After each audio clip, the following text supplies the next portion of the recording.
अत्यंत कमी वयात मेडिकल क्षेत्रात पोस्ट ग्रॅज्युएट होऊन स्त्रीरोग तज्ज्ञ पदवी संपादन करणारे डॉक्टर ब्रह्मभारती भोंगळे यांनी राहाता शहराचे नाव उज्ज्वल केले आहे, असे प्रतिपादन लोकनियुक्त नगराध्यक्ष डॉक्टर स्वाधीन गाडेकर यांनी केले। राहाता येथील नामांकित वैद्यकीय अधिकारी डॉक्टर अनंत हरिभाऊ भोंगळे यांचे चिरंजीव डॉक्टर ब्रह्म भोंगळे यांनी नुकतीच स्त्रीरोग तज्ज्ञ परीक्षा प्रथम श्रेणीत उत्तीर्ण केली।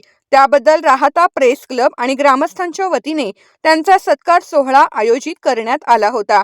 या कार्यक्रमाला शिर्डी विभागाचे पोलीस उपाधीक्षक अमोल भारती, डॉक्टर पी.जी. गुंजाळ, उपनगराध्यक्ष डॉक्टर विजय सदाफळ, अभय शेळके, माजी चेअरमन मुकुंदराव सदाफळ, वैद्यकीय अधिकारी डॉक्टर गोकुळ घोगरे, स्त्रीरोग तज्ज्ञ doctor Datta Kanade, press club अध्यक्ष रामकृष्ण लोंढे यांच्यासह अनेक मान्यवर उपस्थित होते। यावेळी अमोल भारती, डॉक्टर पी.जी. गुंजाळ यांनी डॉक्टर अनंत भोंगळे यांच्या शिस्तप्रिय आणि प्रामाणिक सेवेचा उल्लेख केला। त्यांनी आपल्या नावामध्ये त्या ठिकाणी आईचा उल्लेख केलेला आहे। मी देखील माझ्या नावामध्ये त्या ठिकाणी आईच्या नावाचा उल्लेख करत असतो, कारण आपलं जे काही अस्तित्व असतं ते फक्त आणि फक्त आपल्या मातेमुळे त्या ठिकाणी सुरू झालेलं असतं। आज डॉक्टर ब्रह्मा यांचे वडील डॉक्टर अनंत भोंगळे तसेच मातोश्री सौ भारतीताई भोंगळे यांचं देखील मी अभिनंदन करू इच्छितो। कुठल्याही आईला नक्कीच आपला मुलगा ज्या वेळेला यशस्वी होऊन येतो त्याचा आईला मोठा अभिमान असतो। ते हिंदीमध्ये म्हणतात ना, बेटे की जीत की खुशी बाप से ज्यादा माँ को होती है। या ठिकाणी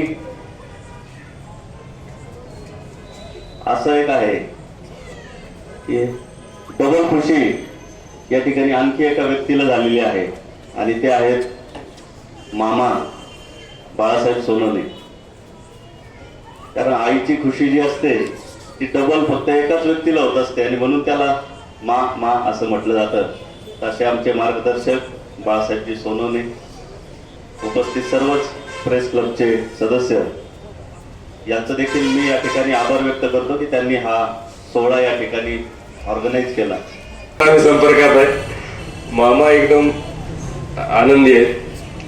तर 18व्या वर्षी 12वी होती जनरली, 5 वर्ष MBBS म्हणजे 23 आणि 3 वर्ष PG, बरोबर ना डॉक्टर साहेब? म्हणजे गॅप नाही कुठंच। तर सांगण्यास तात्पर्य सगळ्यांना की 4.5 वर्षाचं MBBS, 6 महिन्याची इंटर्नशिप ती चालू असतानाच पोस्ट ग्रॅज्युएशनची एंट्रन्स ती क्वालिफाय झालं तर लगेच पुढच्या वर्षाला प्रवेश। म्हणजे MBBS ला लागणं अवघड आहे, त्यात परत पोस्ट ग्रॅज्युएशनला लागणं अति जास्त अवघड आहे। म्हणजे मी का बरं बोलतोय एवढं पोपटासारखं, तर मी ट्राय केलेलं आहे MBBS साठी तर माझं काही सिलेक्शन झालेलं नाही त्यावेळेस। तर नंतर मग मला थोडे कमी मार्क आल्यामुळे मी फार्मसी त्याच्यात क्षेत्रात गेलो होतो आणि त्यानंतर मग बरंच फिरत आता इथं आहे।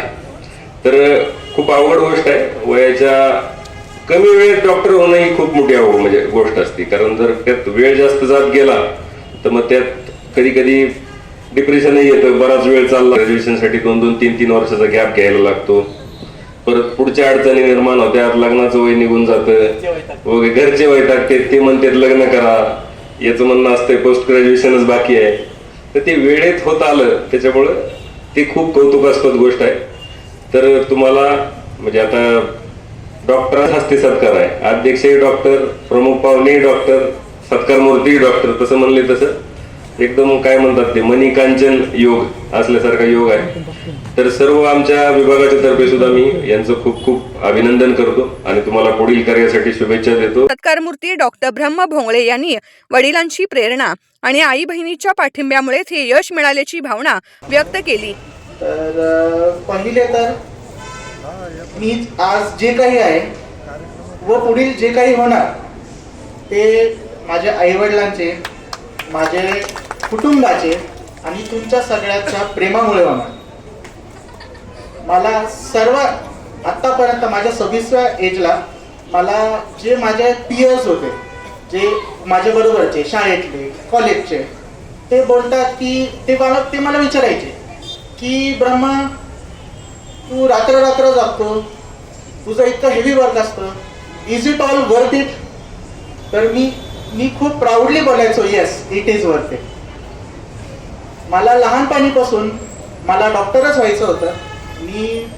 मी माझ्या वडिलांना लहानपणीपासून OPD मध्ये त्यांचं डेडिकेशन, त्यांचे डिसिप्लिन मी हे खूप पर्सनली बघितलेलं आहे. आणि त्याच्यानंतर जेव्हा माझं ॲडमिशन झालं त्या MBBS मध्ये, आफ्टर म्हणजे सगळ्या माझ्या अभ्यासानंतर मी इंटर्नशिपमध्ये COVID-19 ची पॅन्डेमिक चालू होती.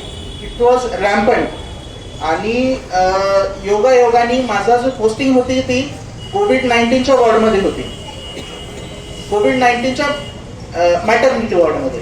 मी SMBT मेडिकल कॉलेजमध्ये माझं ॲडमिशन झालं. फर्स्ट इयर ऑफ रेसिडेन्सीमध्ये एक छोटासा प्रसंग फक्त मी सांगतो. माझ्याकडं एक 22 वर्षाची थर्ड ग्रॅव्हिडा मुलगी, म्हणजे तिसऱ्या वेळे प्रेग्नेंट असलेली एक महिला, तिचा BP वाढलेला होता. तर मला ती बघूनच मला ती अतिशय सिरियस कंडिशनमध्ये वाटत होती. तर मी तिला ॲडमिट केलं.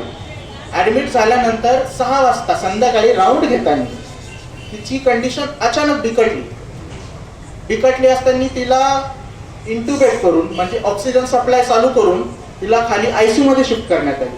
तिथं ती कोलॅप्स झाली व कोलॅप्स झाल्यानंतर आमचा निर्णय झाला की तिला ओटीतून बाळाची पहिले सिझर करून बाळाला पहिले आईला वाचवलं पाहिजे. तिथं आम्हाला कळालं की जो बाळ प्लसेंटा जे आपण बोलतो ते अतिशय जादा चिटकलेलं होतं, ते निघत नव्हतं. प्लसेंटा अक्रेटा स्पेक्ट्रम म्हणून म्हणतो. पेशंटनी 3 मिनिटात जवळजवळ 6 लिटर ब्लड लॉस झाला होता. परंतु हे सगळे करताना मी आणि माझी टीम हे करून पिशवी काढून तिचा प्राण वाचवला. बाळाचं जरी पूर्णपणे नाही वाचू शकलो कारण बाळ खूपच छोटं होतं, पण जे तिचा प्राण वाचवला. आणि तिच्या आई वडिलांनी त्याच्यानंतर जे बोललं मला ते मी आयुष्यभर मी कधीच विसरू शकणार नाही. ते बोलले होते, सर यू आर गॉड, तुम्ही भगवान आहात. प्रेमळ सुज्ञ नागरिक, व्यापारी, शेतकरी या सगळ्यांचा मी खूप आभारी आहे. आमच्या कुटुंबावर आमच्या वडिलांपासून या गावाने खूप प्रेम केलेलं आहे. पुढच्या 2 पिढ्या मी आपला आभारी आहे. माझ्या मुलाच्या शैक्षणिक खात्याचा प्रवेश झाला सेंट जॉन स्कूलमध्ये, पण पहिल्यापासून तो स्मार्ट होता. सतत पहिल्या क्रमांकाने पास झाला. सरांनी कौतुक केलंच, गायकवाड सरांनी, गोष्ट सत्य आहे. खूप हुशारमध्ये माझं 11वी-12वीचं शिक्षण घेतलं आणि मेडिकलला प्रवेश मिळवला. त्या प्रवरा पब्लिक स्कूलमध्ये त्यांनी प्रवेश घेतला. तेथे सुद्धा त्याच्या वर्गातून AIPMT नावाची नीटच्या अगोदर जी परीक्षा होती मेडिकलला प्रवेश मिळण्याची, ती परीक्षा तो एकटाच क्वालिफाय झाला आणि त्या परीक्षेच्या बळावर त्याला MBBSला प्रवरा मेडिकल कॉलेजमध्ये प्रवेश मिळाला. तेथे तो चांगल्या प्रावीण्याने पास झाला. कोविडच्या काळामध्ये खूप काम केलं त्यांनी आणि विशेष करून त्याची पोस्टिंग कोविडच्या काळात गायनेकॉलॉजीच्या वार्डमध्ये होते आणि तेथे काम करता करता त्यांनी निश्चय केला. मलाही सांगितलं की मला पोस्ट ग्रॅज्युएशन गायनेकॉलॉजीमध्ये करायचं आहे. योगायोगाने असं आहे, इंटर्नशिप संपल्यानंतर त्यांना काही काळानंतर चान्स मिळणार होता PG करायचा, पण चांगलं काम केलं कोविडच्या काळात. सरकारने त्यांना लगोलग परवानगी दिली अप्लाय करायला. या कार्यक्रमाचे सूत्रसंचालन सर्जेराव मते यांनी केले, तर आभार प्रेस क्लब अध्यक्ष रामकृष्ण लोंढे यांनी मानले. प्रतिनिधी धनंजय वागचौरे, माय न्यूज, राहाता.